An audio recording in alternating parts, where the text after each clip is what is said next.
Ik ben Jan Albrechtsen, oud-visserman in Bresjes. Ik ben vandaag op bezoek bij de reddingboot de Zeemanshoop.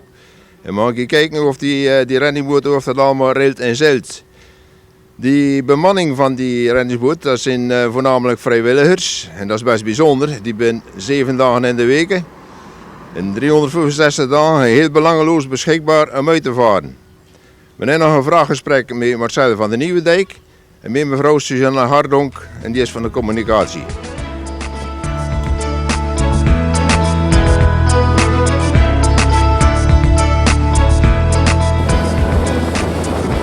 Hoe komt Station Breskens aan zo'n mooie reddingsboot? Was dat een schenking misschien? Ja, dat klopt. De reddingboot Zeemanshoop is geschonken door een Joodse familie, de familie Belifante. Die ben in de oorlog met de reddingboot Zeemanshoop vanuit Scheveningen in veiligheid gebracht naar Engeland. En jaren later, toen die mensen terug waren, wilden ze daar eigenlijk wat voor terug doen. En zodoende hebben ze toen contact opgenomen met de KNRM van we willen wat terug doen. Het heeft ons leven gered en we willen jullie een reddingsboot schenken met de naam Zeemanshoop. Eigenlijk voor station Scheveningen. Die had op dat moment geen boot nodig. Breskes wel, die mensen gingen ermee akkoord. En zodoende legde Zeemanshoop op Breskes. Hoe krijgt u de meldingen binnen om uit te varen? Ja, via de kustwacht, via een pager. Dus een pieper, net als de brandweer hebt. En die piept ons op.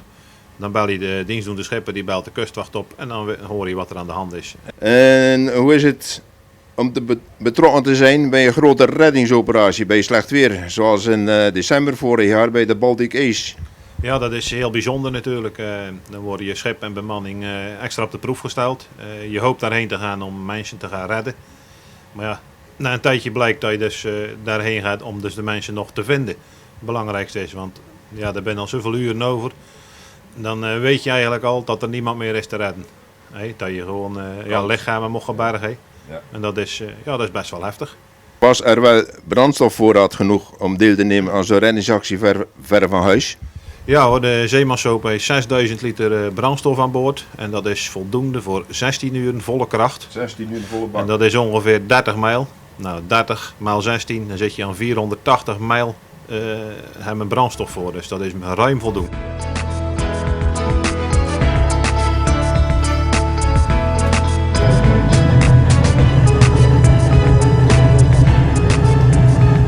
Hoe komen jullie aan jullie geld voor fondsenwerving, om de vaardigheidstraining van de bemanning en de brandstofkosten om die bij elkaar te krijgen?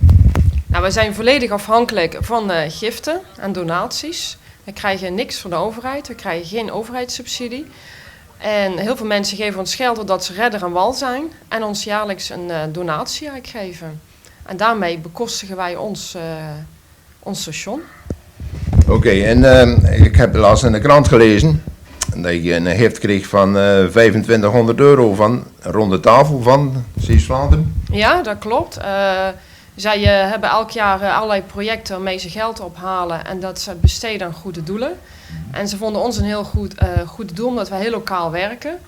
En wij hadden als optie dat we hebben een paar nieuwe mensen bij ons en die moeten ook een opleiding hebben. Ja. En de eerste jaar een opleiding voor nieuwe opstappen, dat kost bij ons ongeveer 2500 euro. En dat hebben zij nu voor ons bekostigd, dus dat is heel mooi. Oké, en gebeurt dat allemaal in Nederland, die opleiding, of moet je bijvoorbeeld ook naar buitenland toe? Nou, het eerste jaar de opleiding is gewoon in Nederland. Het gebeurt gewoon merendeel bij ons op het station. Of extern, maar dan wel ergens in Nederland, bijvoorbeeld voor je vaarbewijs, dat soort zaken. Ja. En allerlei andere trainingen.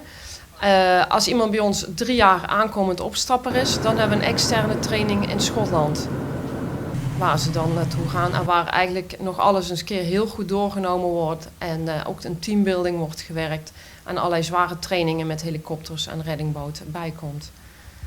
Dus er is altijd veel geld nodig voor de bemanning in een goede conditie te houden, de reddingboot in een goede conditie te houden. Dus er moeten meer redders aan de wal komen, dacht ik. Ja, eigenlijk wel. Als we kijken naar de KNRM als geheel en hoeveel geld wij binnenkrijgen, komen wij op dit moment tekort. Als je kijkt van een station als Bresjes, dat heeft aan exploitatiekosten per jaar ongeveer 100.000 euro. Daarvan is 25.000 euro diesel. Dus ja, reken maar uit. Dus er moet aardig wat geld binnenkomen om dat gedekt te krijgen. Dus we zijn ook altijd heel actief met fondsenwerving, ook lokaal. en landelijk. KGTV was op bezoek bij de reddingboot Zeemanshoop in Brescia. En, hoe is dat bij jullie? Bij jullie een redder aan de wal? Maar redders aan de wal die bij hard nodig in de toekomst om de reddingboot in de vaart te houden in Brescia.